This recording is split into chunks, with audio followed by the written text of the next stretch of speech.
Good morning. How are you guys doing? Um, Coming to you on Tuesday, November the 5th. I hope that you guys are getting off and having a wonderful start to this Tuesday morning, this week. And, I want to talk to you guys about something that a lot of people I don't think really get into, um, but it's something that we need to hear. Um, I want to talk about weed. I know that there's this big push towards legalizing weed. Okay, I know that it's politically correct, if you will, that to say that, hey, you know what, it's okay to legalize weed because weed does a lot of good things for a lot of people. It helps some people manage pain. It helps cancer patients. It helps kids who have seizures, and it's just supposed to treat a variety of different um, medical conditions. But that's not true. Okay. Um, I want to talk about weed in terms of how it affects our community in particular. I could speak on that because I am a black woman and I have a right to speak on that because it affects us. Okay. Um, Weed is addictive.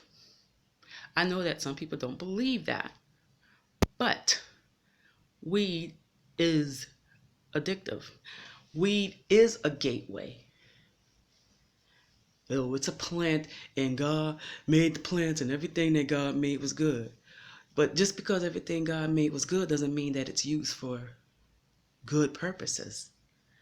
That's just like saying, oh, God made sugar, so sugar is good. But sugar is also addictive and can be used to harm you. You know, because we live in a sinful world, everything that God made doesn't mean that it's good for us, especially in large quantities. That You see how crazy that sounds when you put it in that proper perspective and in that context? But the people who want to argue about how wonderful weed is and how God made weed, and because God made weed it must be good, but it doesn't mean that it's being used for good. It's being used for evil. And I can't comment whether it can ever be used for good. There are just some things that God has created that serve absolutely no purpose whatsoever. Roaches. God made roaches too, but are they good? Come on. You know what I'm saying? There's no purpose for roaches. Okay? None of us want roaches. Okay? If somebody come across a roach, they're running, they're hollering, oh no, baby. Yeah. So say I don't think it's an accident that they call the tip of a joint a roach.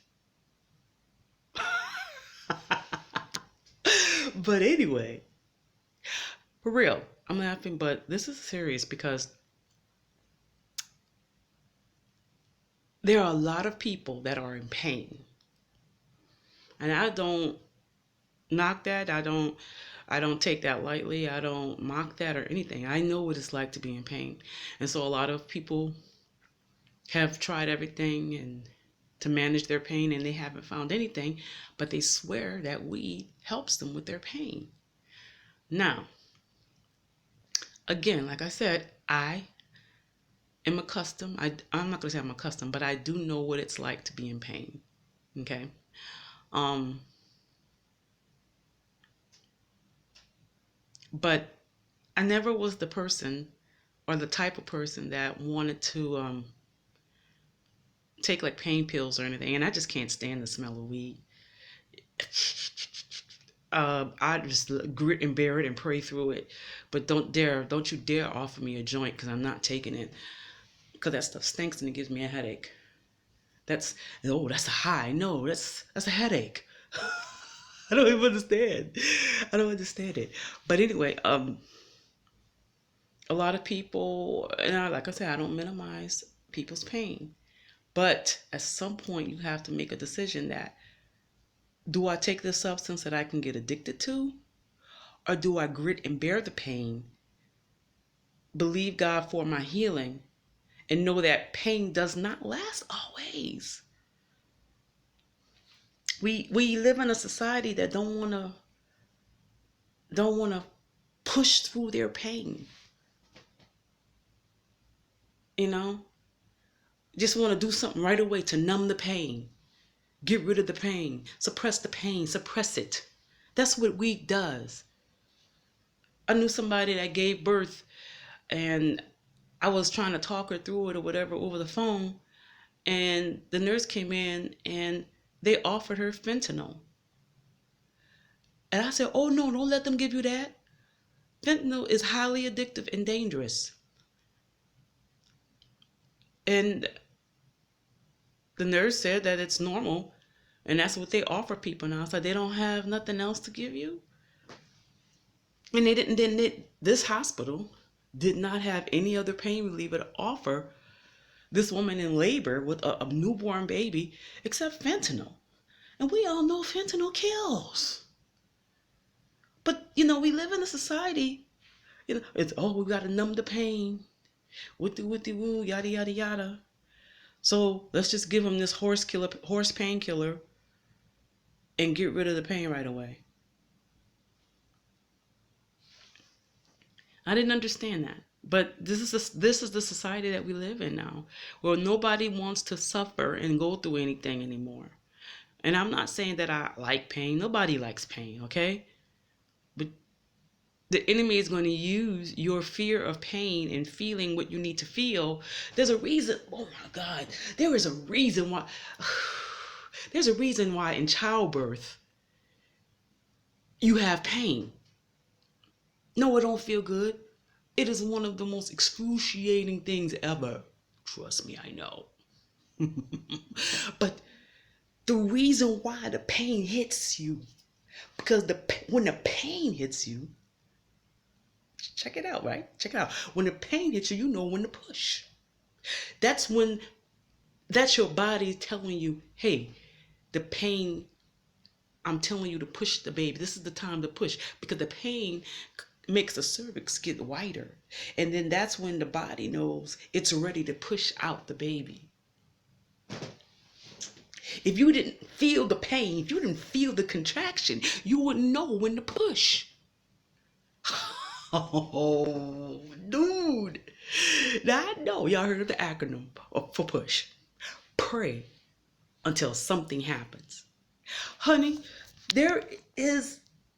God lets you feel the pain so that you know when to pray. But see, that's why people don't pray no more, because people don't feel the pain no more, baby. I got off into something else. I ain't gonna preach. That's not why I came here. I was not gonna preach, I promise you. But that just came to me. But anyway, get back on weed. Weed suppresses the pain.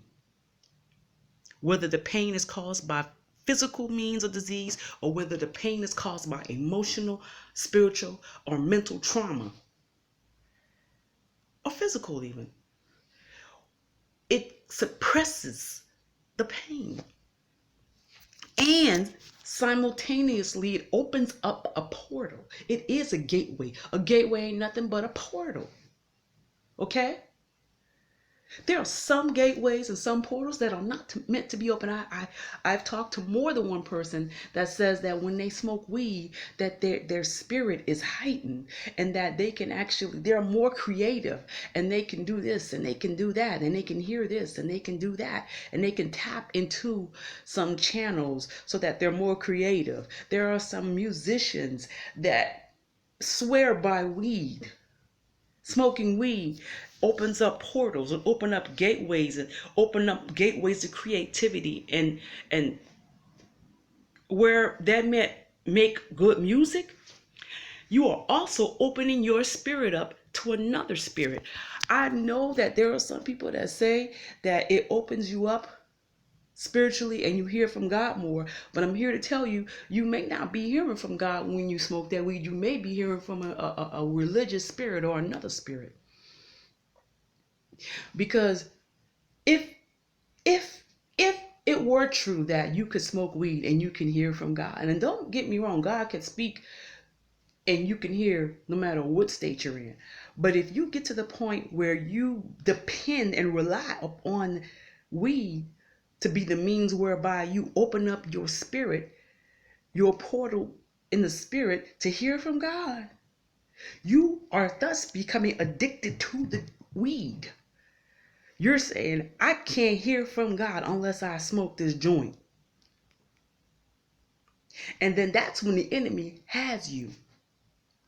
Because now you have become addicted to what you thought was your channel to hear from God. But what you've done is if you open up your spirit to the other spirit realm, which is why you can't hear from God consistently the way that you need to. That's why you can't tap where you need to tap into. This is why after you smoke weed, and especially if you get the weed from somebody, that's a whole other thing. You open up your spirit. There are certain portals that I hear people talk about chakras and opening your chakras and all this nonsense, this new age garbage. No, stop opening yourself up. Whether you call them chakras, whether it's portals, whether you call them gateways, don't do it. The Bible says guard your heart. Close it, shut it, not open it. Stop opening yourself up to everything, because everything ain't God. Even if it is spiritual. And I'm going to leave that there. But I want to talk one more thing and I'm gone. Because I got to start my day. Okay? But one of the main reasons why I have a problem with weed is because I don't trust people. Okay? I just don't trust people. People are some evil mother jokers. Okay? They are evil. You better not think for a hot minute that your weed man and your boy who's your supplier will not slip something in there to make it more addictive so that you could keep coming back and paying him. Because he or she is looking for a means of residual income. And if that means they got to put some road spray or some embalming fluid or some fentanyl in your weed to make it more addictive, they will do that. Your boy, your girl, your weed man, your weed woman, they will slip that in there to make it more addictive. I don't care who it is. It could be somebody in your family. Baby, we live in a cutthroat world that will do that. People you've known for years will slip you something in your weed that will tear your mind apart. And they will sit back and know what they did. And then turn around and say, oh, homie, you all right? You all right? Here, have this. Have another one. This one on me. This gonna help you feel better. Let me tell you something. I don't trust people, and you shouldn't either. Not even your homie, not your weed man, not your girl who be hooking you up. I wouldn't trust none of them jokers. Because they will put something in there to make you keep coming back so that they know that you're going to keep buying from them. You hear me? Even if they legalize weed, okay, and they have a medical marijuana clinic on every corner, don't sit there and tell me that the same government that allows the food industry to put addictive substances in our food won't put something addictive in the weed, the medical marijuana, so that they know that they can gain a profit off of it. Don't sit there and tell me that. You can't convince me of that. So legalizing weed won't get rid of the danger of weed. And eventually, I don't believe it will get rid of the criminal element that surrounds weed. There's going to always be somebody that's looking to profit off of other people's pain and the cure thereof. And that's what you got to keep in mind. That's what you have to keep in mind when you're trying to find ways to deal with pain. And again, like I said, I understand what it is to be in pain. But I've flushed pain pills and pain medicine down the toilet. Cause I didn't. I was like, no, this don't feel right. This don't sit right with my spirit. I don't like the way I feel with this. I had surgery, and they'll be trying to push. I've not had that experience. They say black people, they don't give black people pain meds like they give white people. I've not had that experience. Every doctor I've been to, after every surgery, they were pushing pain pills and pain liquids on me, and I've had a few surgeries. And I promise you, I didn't stay on. I took it one time, and I was like, I don't like the way this makes me feel. I don't like the way my mind is roaming and this and that and the other. No, boo. I flush it down the toilet. And I grit and bear it and prayed through my pain. And guess what? The pain stopped eventually. There was a condition I had where I was in pain for years. But I kept on going. I kept working. I raised kids as a single mother through the pain. I didn't go get no joint, and I wouldn't take their pain medicine. If I can do it, anybody can. Anybody can. It's not that I'm such a strong black woman. This don't have nothing to do with that. This is Christ in me, the hope of glory. And if you would just go to him and ask him to help you and heal you, he will do it for you. Don't trust weed, and don't trust your weed man. Don't trust pain pills. I'm not against medicine if you need it, but I wouldn't put 100% of my faith in it. At the end of the day, God is the healer. Jehovah Rapha, our healer. He is our healer. And if you don't believe in God to heal you, then you just jacked up. I'm sorry. I know he's a healer. I shouldn't be here. But God has healed me over and over again. Now, I done went way over the time I thought I meant to go. And I hope that this video has educated you and encouraged you and blessed you at the same time. And I share this out of a deep concern and love for my people. For everybody, but especially for my people, because weed is crippling our community. Y'all have a great day.